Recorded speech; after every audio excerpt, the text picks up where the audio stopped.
শান্তিপূর্ণ পরিবেশে শেষ হলো জাতীয় সংসদ নির্বাচন ও গণভোট।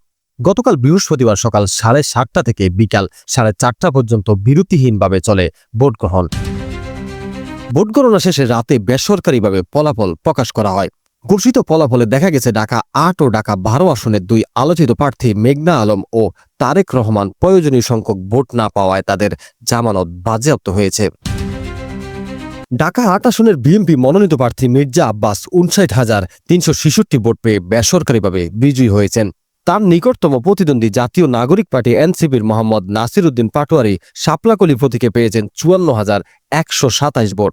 তবে এই আসনে গণ অধিকার পরিষদের প্রার্থী মেঘনা আলম ট্রাক প্রতীকে প্রতিদ্বন্দ্বিতা করে শোচনীয় পরাজয় বরণ করেছেন।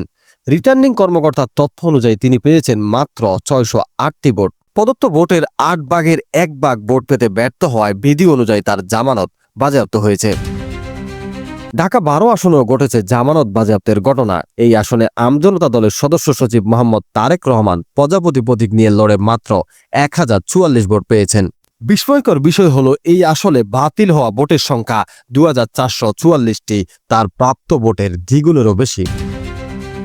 ঢাকা 12 আসনে 53,773 ভোট পেয়ে বিজয়ী হয়েছেন জামায়াত মনোনীত প্রার্থী সাইফুল আলম। তার নিকটতম প্রতিদ্বন্দ্বী বাংলাদেশের বিপ্লবী ওয়ার্কার্স পার্টির সাধারণ সম্পাদক কোদাল প্রতীকে পেয়েছেন 30,963 ভোট।